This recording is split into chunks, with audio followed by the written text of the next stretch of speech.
আজ যাব মঙ্গোলিয়ায়। মঙ্গোলিয়া দেশটা ঠিক কোথায় জানেন তো? হিমালয় পর্বতমালা পার হয়ে তিব্বত, তিব্বত পেরিয়ে চীন, চীন পেরিয়ে মঙ্গোলিয়া। মঙ্গোলিয়ার তিন দিকেই চীন, উত্তরে রাশিয়া। মঙ্গোলিয়া দেশটা সম্পর্কে নানা জনের নানা ধারণা। অনেকের কাছেই মঙ্গোলিয়ানরা যুদ্ধবাজ জাতি, সবসময় তীরধনু আর তলোয়ার নাচিয়ে তেড়ে যাচ্ছে। মঙ্গোলিয়ার রাজধানী উলানবাতরে নেমেছি, ওই দূরে চেঙ্গিস খান এয়ারপোর্ট। এই হলো উলানবাতরের প্রবেশ তোরণ। উলানবাতর শহরটা কিন্তু বোকখান পর্বতের কোলে।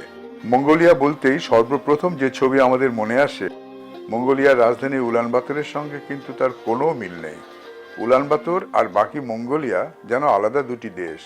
গত 60 বছরে নানা বিবর্তনের পরে এই শহর এখন পৃথিবীর আর 5টা উন্নত শহরের মতোই আধুনিক।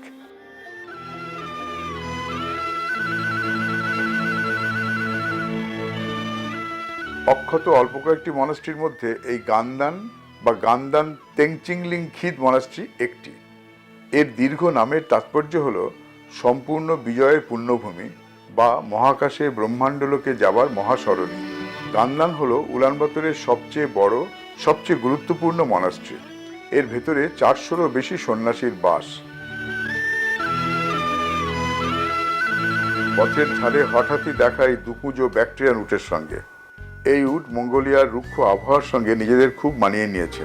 জেইসান মেমোরিয়াল, দ্বিতীয় বিশ্বযুদ্ধে নিহত সোভিয়েত ও মঙ্গোলিয়ান সৈনিকদের স্মৃতির উদ্দেশ্যে এই স্থাপত্যটি নির্মাণ করা হয়েছে। বহু শতাব্দী ধরে এই নাদাম উৎসব চলে আসছে। উলানবাতরে যে নাদাম অনুষ্ঠিত হয় তাকে বলে সেন্ট্রাল নাদাম। তবে নাদামের আসল রূপ, রং বা আনন্দ ফুটে ওঠে সামস নাদামে।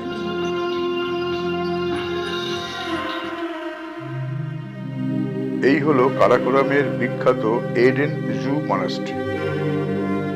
এই ঐতিহাসিক স্থাপত্যটি ঘুরে দেখে গুম্ফার ভেতরে ঢুকে পড়লাম। এখানকার আরাধ্য বৌদ্ধ মূর্তিটির চেহারাও ভারী অন্যরকম। বুদ্ধের মুখের ওপর থেকে চোখ ফেরাতে ইচ্ছে হয় না, চোখ দুটির দিকে চেয়ে থাকতে ইচ্ছে করে।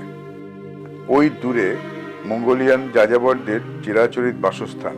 রুক্ষ প্রকৃতি ও আবহাওয়ার সঙ্গে মানিয়েই এই থাকার ব্যবস্থা। এরা বলে গের। ঘোড়ার পাল মঙ্গোলীয়দের জীবনের সঙ্গে সেই প্রাচীন কাল থেকে এক সূত্রে বাঁধা।